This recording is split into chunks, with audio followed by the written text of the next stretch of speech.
Welcome to this sixth, I believe, live session of my office hours. Today we have a gorgeous topic, which is choosing and using courses to learn French efficiently in 2021 and beyond. And dare I say, not just French and not just languages, but knowledge is transferable. So you will definitely be able to apply some of the things I'm going to share here to your French study, to your study of any other language, and to a certain extent to the study of anything. So I am so excited for this topic. If you are watching the replay, please leave me a comment and say replay. If you are watching this on YouTube, and I'm sorry I've been slacking off with putting the replays up on YouTube, but I swear it's on my to-do list. I'm just gonna get it done. I just need to create a secondary channel because it just does not fit on my first channel. It's not efficient. So anyway, I'm gonna do that. And if you are seeing me live right now, please write me a comment so that I know that you're hearing me and that you're seeing me. Last week, the comment section was not working, so I was just speaking, assuming that some of you were watching me and leaving comments, and you actually were, but I wasn't getting any comments. Great, a comment, yay! So it works this week. This is Linda. Bonjour, Linda. Just made it. Woo. Yeah, you're here. You're all good. I hope that this topic today will serve you. It's always a pleasure to have you here. And yeah, anyone else who is watching right now, please just leave a message. We have Connie. Bonjour, Connie. So sweet to have you back. And yeah, while maybe we wait a couple more minutes to see if others join us, I wanted to say a huge thank you for the new milestones that I've noticed we just passed these last few days. Just right now, this group has reached 150 members, which makes me so happy. That also means that many of you in this group are actually missing out on the Telegram channel because we only have 62 members on Telegram right now. So if you are lost and you don't know about Telegram, you can find about that on my YouTube channel. There is a tutorial there. And if you want me to point you to it, just leave me a comment, say what's Telegram or something with Telegram in it, and I'll just point you to the Telegram channel and the tutorial on YouTube. And yes, so 150 here, 62, so over 60 on Telegram, and also just over 1,200 on YouTube on my what will be now my primary YouTube channel, since there will be a second one just for the office hours replay. So thank you so much. It's so sweet to have your trust and have you return and watch the videos and subscribe and just be here and participate in this conversation on how do we become French speakers. Well, not me, more like how do you become a French speaker, and how do we all grow as citizens of the world in this pursuit of not only learning a language or even several languages, but also learning about the culture and learning to understand each other better. And so in this regard, the topic today is super important. So again, the topic is choosing and using courses to learn French efficiently in 2021. I added 2021. Oh, wait, a comment here. You want to be on the Telegram channel, people, it's a lot of fun. I confirm that. It's so fun. It's honestly, it's not a social media platform, but it's my favorite place to hang out and just to share. And I share things much more liberally and naturally than I do anywhere else. It just kind of comes naturally to me. And there are things over there that I'll just never share anywhere else because it's easier, to be honest, to share on Telegram. So they just flow naturally from my desk into your phone, or from sometimes from even when I'm walking. So yeah, Telegram is super cool. I'm so glad I found that platform. And I'm happy to see that it's been growing lately, courtesy of just the craze at Facebook. Many people have been moving from WhatsApp to Telegram. So if you have downloaded Telegram recently, now is the time to add the channel and just get a bit of French over there. So yeah, first I hadn't written 2021 in the title of this live, and then I figured that I needed to add it because what's happening right now is that quite frankly the world of education is forever changed, and there's two reasons why it's very important for you and for everyone to learn to know how to choose and use courses to learn efficiently, as opposed to using courses perhaps a bit mindlessly and not reaping as much benefit as you could. And those two reasons is basically both are because or related to the pandemic.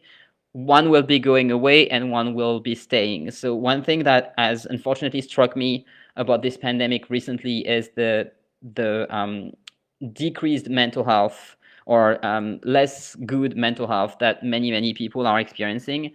It's an unprecedented condition. Particularly, I've been something I shared today on Telegram, but I think I can repeat it here. I've been looking into the health of young people in France, people who are between 18 and 23 mostly, are just having a terrible time right now, and many of them are dropping out of school.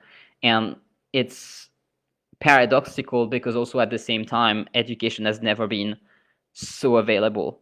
Right now, you have access to everything you want through the internet, and you don't even have to move out of your home. And very often, you actually can't move out of your home because many people are on lockdown. We're having a really strict lockdown over here in Vienna.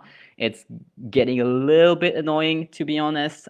But hey, what can we do? We just kind of have to, stick through it and make the most of it. And so that is the point of this course, because I am totally convinced that the education will never be the same as it was before.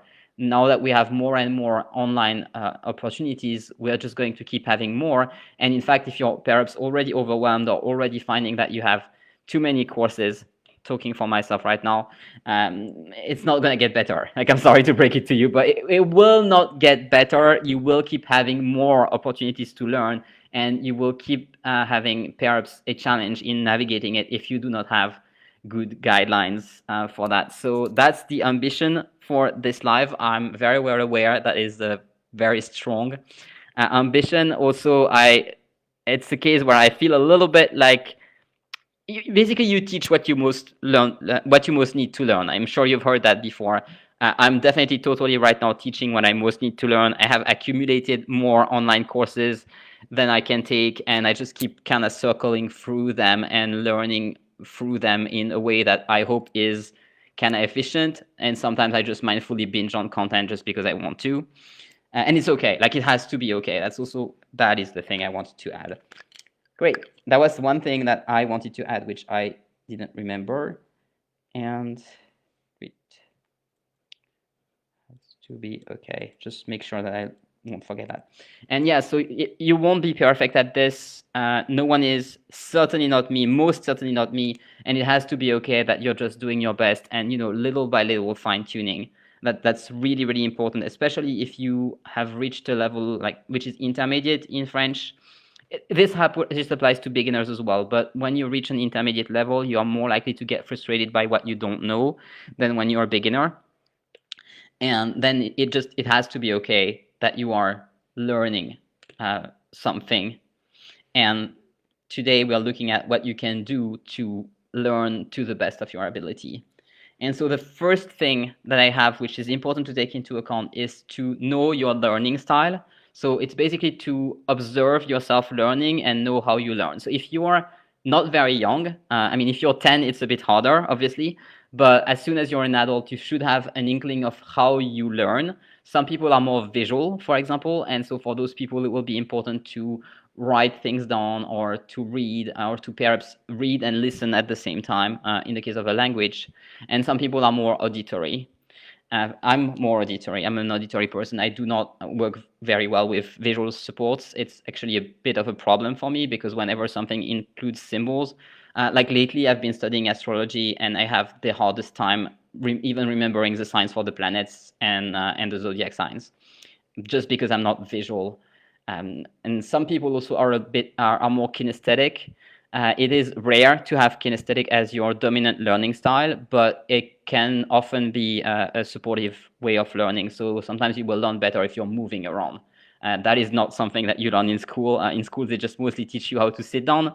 But some people will learn better with moving around. And if that is your case, it would be a pity to not leverage it. So it's very important that you know yourself how to learn, and how you know that is really with observing. I'm sure you have a cue what your learning style is right now already. And so if those of you who are listening right now, I would love to have you contribute in the comments. Please tell me what you already know about your learning style. And since there is certainly a terrible latency, it probably takes like even 10 seconds for you to even receive the message, and then you need to start typing. I'm just going to wait a little bit, hoping that some comments will come through. And yeah, in regards to knowing your learning style, a thing I have been doing in all of my courses, which I have insisted a lot since I started the French Fluency Accelerator and the other smaller courses in 2019, is I have insisted on having my courses available in both video, which video means there are slides and also, of course, the sound. In audio, with audio, it's convenient if you are taking a walk or if you're driving or if you somehow have a rather poor internet connection, and also in text. So I always include a handout in all of my workshops. And the reason is that I want to have all learning styles to be served by the course. And for example, if you're, maybe you know a language learning method called Mitchell-Thomas, and this is just audio. And this will work great for auditory people. So for example, for me, it's kind of possible to learn some language with a method like Mitchell-Thomas because I'm auditory. But if you're visual, you will have a hard time because you will need a written support to learn, and that's just how it is. And there's no point in fighting against your learning style or thinking you're broken because you have. It's possible that you just have a method that does not cater to your learning style, and then you think that the problem is with you and you're broken or something. Well, really, no. Like now that we study online so much, now that online education is everywhere and so important, it is more important than ever to have the support, like the format that caters to your learning style. Previously, when we were learning in classroom, it wasn't as bad. I mean, except for the kinesthetic people, which are a very small minority. But in school, we did have a lot of support, and we were able to see the teacher and listen to the teacher at the same time, and visuals and books and everything. But now it's over. Now it's in your hand to find the kind of courses that cater to your learning style, and that is something important to take into account. So what do we have? Linda is saying, I need more than one thing to really get it. So I need to see it, hear it, and feel it, like read, listen, write. Yeah, this is a great insight to have. I would bet that it is more common than we'd think, that people would need to use several senses, basically, like sight, sound, touch, etc.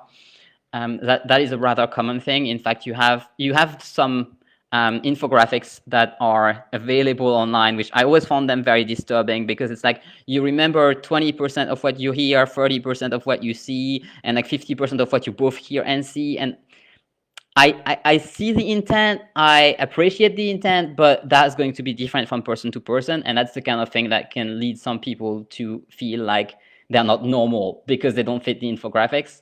And that's the kind of thing that I fight against. Like for me, it's very important to serve the students in a way that will be fitting for them. I think you cannot produce good education if you do not address the different possible learning styles of your students. And if you aren't going to select the students per learning style, which I don't, and I don't really see how it would be even actionable to upfront select the students per learning style.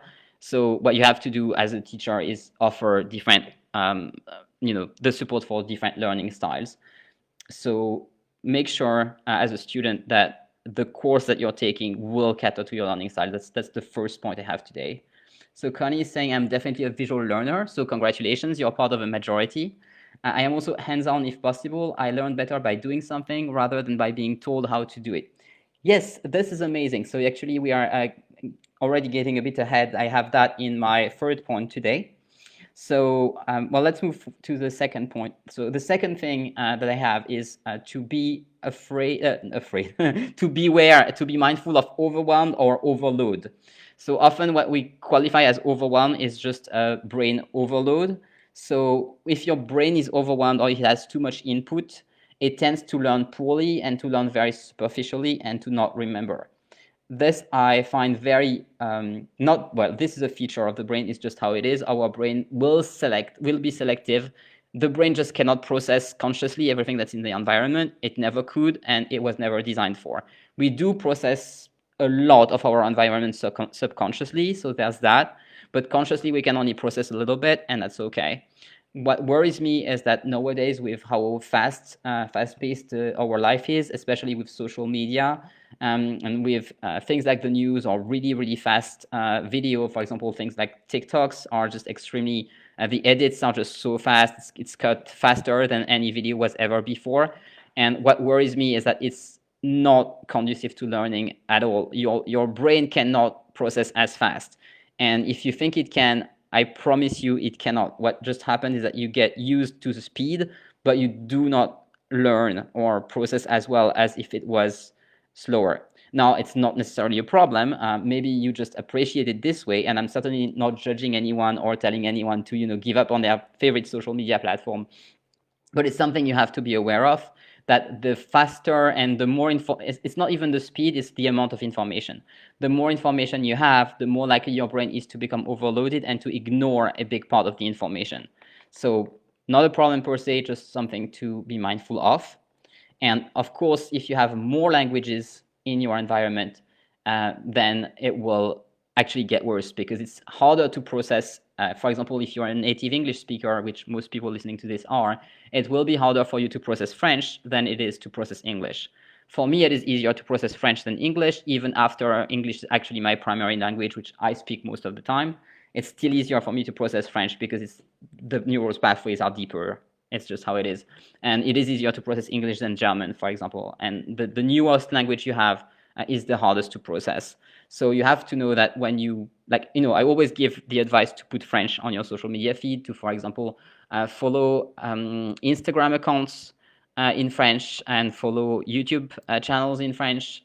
I stand by that absolutely. It's just that you need to know that it will load your brain even more than your regular use of social media, just because being in a foreign language. So the death scroll, when you just scroll endlessly because you're perhaps depressed or perhaps just tired, this is the worst thing that you can do.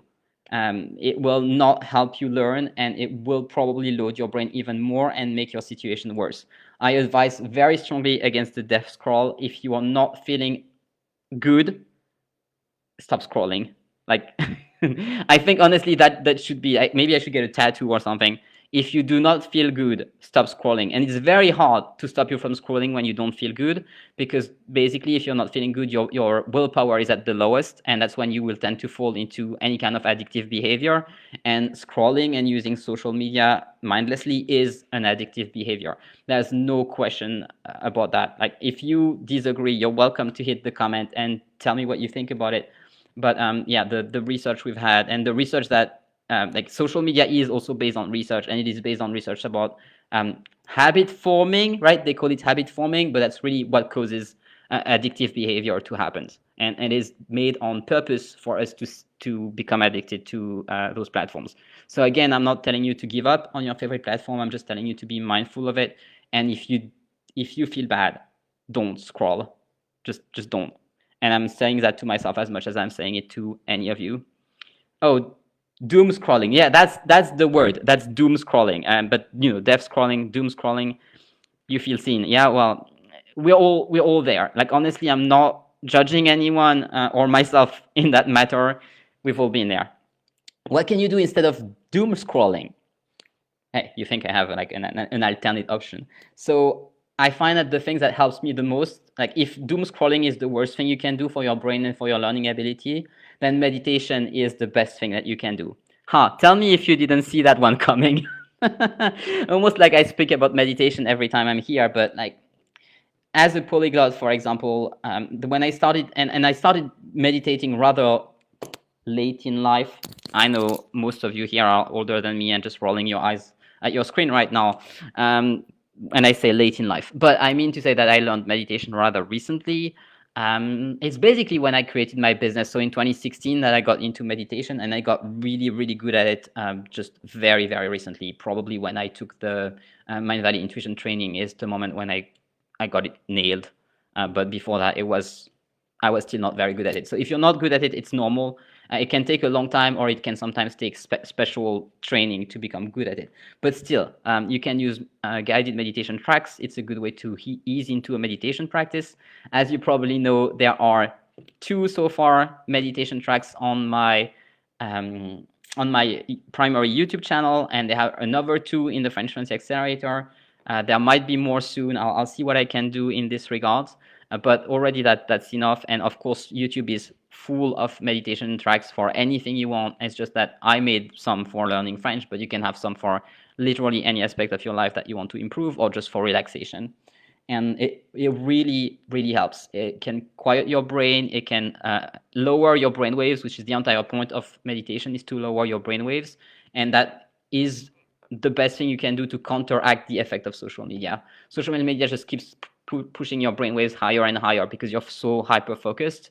And contrary to what you could think, hyper focusing is not a good thing, especially not if you're focusing on a feed. If you're in the flow and you're focusing on a task, on a work task, that's different. But social media does not put you in the flow state. Like, the flow state is something completely different.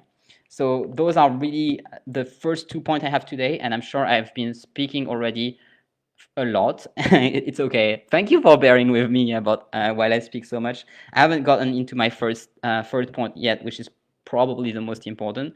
But really, first, know your learning style. Make sure that the courses that you have are functional for your learning style. And two, make sure that you don't let your brain be overwhelmed. Those are the two important things. Less doom scrolling, more meditation to avoid this. We have a comment here. Definitely with anything mechanical like knitting, I have to do it along with being shown, or it will never stick. Oh yes, and probably that is the case for phonetics as well, for a pronunciation training. That is why in my pronunciation course, which will be out very soon, I'm sorry, I really wanted it to have it ready this week, but like I said, the last 2 weeks have been a bit wacky. But I only have some technical work to do, so it's going to come out soon. What I do is that I explain how to form, and you can tag along with me in the workshop. And because it is a mechanical skill, like pronunciation is a mechanical skill, and pronouncing French is not easy for English speakers just because you aren't trained. So yeah, that's why we do it this way, absolutely. And so my fourth point today, third point, which is by far the most important, is it's about selection. And probably you remember that I have a 4-step process. That's in my YouTube video about learning how to learn French for beginners. And it's in the workshop about manifesting, which is in the French Accelerator, which I hope to release later this year for those of you who want to join it separately.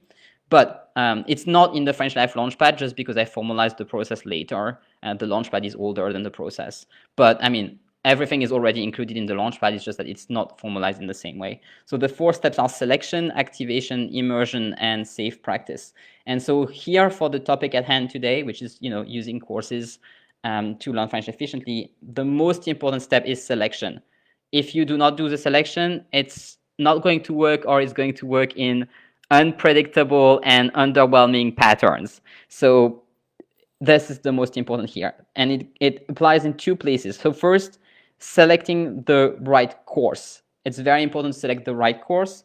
It's also potentially very difficult to select the right course. So you have 2 things you want to take into account when you are selecting a course. One, like I said, it has to fit your learning style, which was the point number 1 that we had today. So you have to know your learning style and make sure that the course will fit your learning style, so that you don't feel like there's something fundamentally wrong or broken with you when you're trying to study with something which just wasn't made for your personality. It's one thing. The second thing is that you have to make sure that the course fits what you want to learn. I have seen generations, literally generations of students trying to learn French with any kind of French course or French learning app that they have found, only to find that they don't learn anything that's relevant to what they really want to do.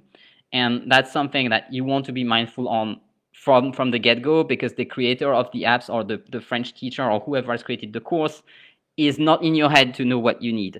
So unless you are working with me one-on-one, which if you are, then I will take care of that for you, and I will make sure that your coaching is very well calibrated to what you actually need. But if you are not one-on-one with me, then you have to be mindful of that upfront.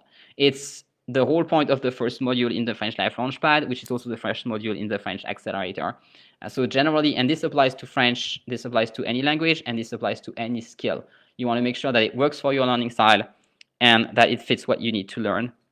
And then after you have selected a course which you know is good because you know it fits your need, and already when you're there, you're way ahead of the curve. You're so ahead of most people because most people just do everything mindlessly. But if you have put this amount of mindfulness into your choice of course, you're on the right track by far. But then you have to start learning with that course. And then there are two things that are important.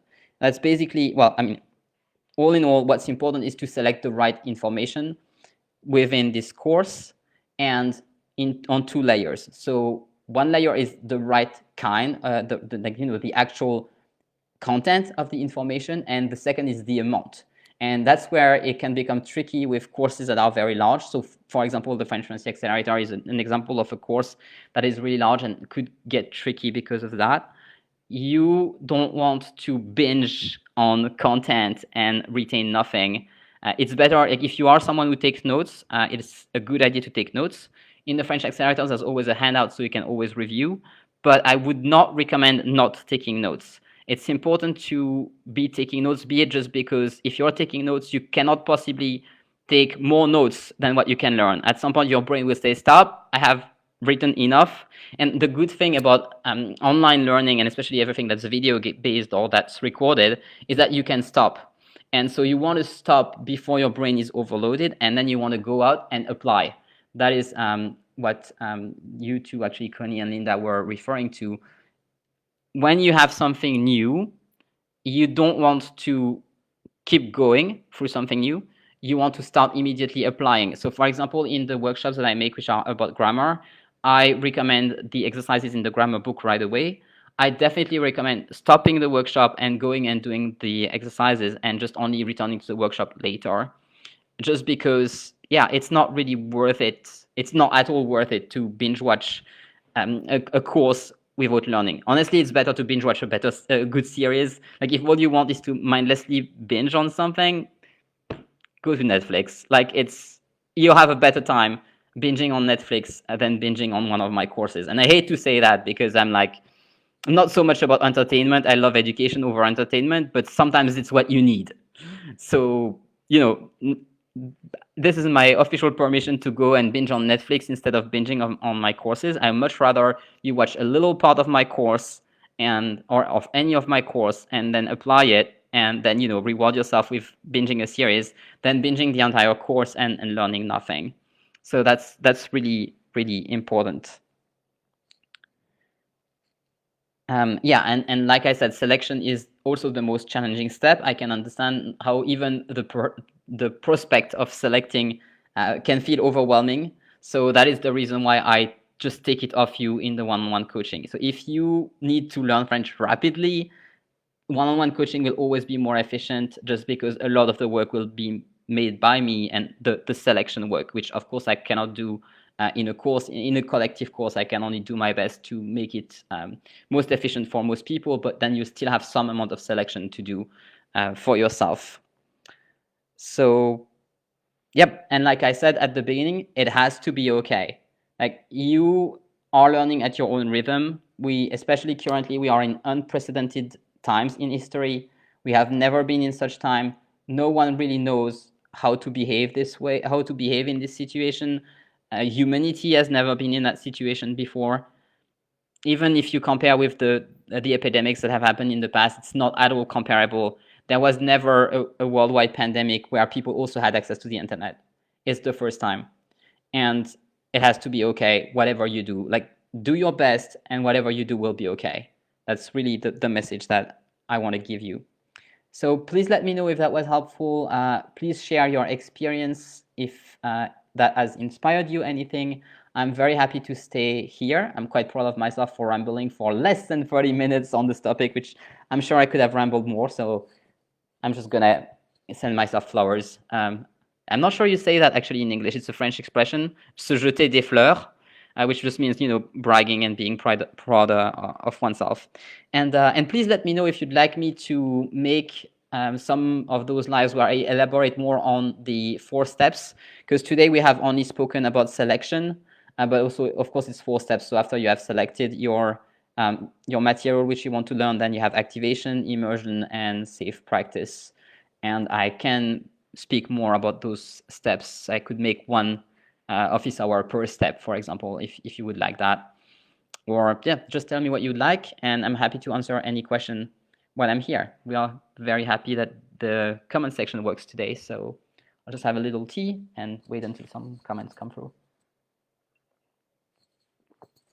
My mom always says pin a rose on myself, so that's the equivalent of se jeter des fleurs, right? That's lovely. I like it. I'd like to pin a rose on myself.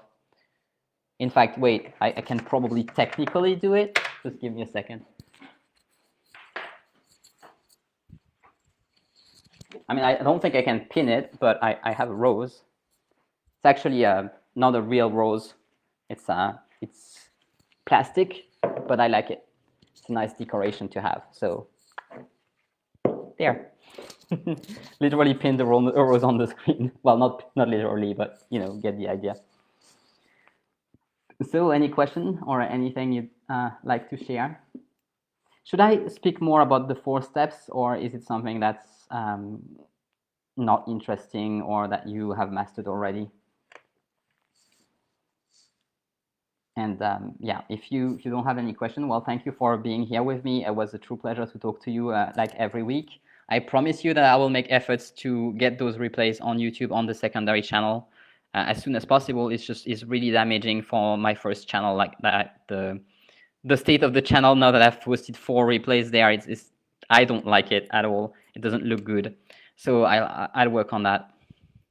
So selection, Linda is saying, oh, replying to Connie, selection is really important because if you don't choose what's right for you, nothing from there on will work. So that means that there's a thread and I have missed a comment somewhere.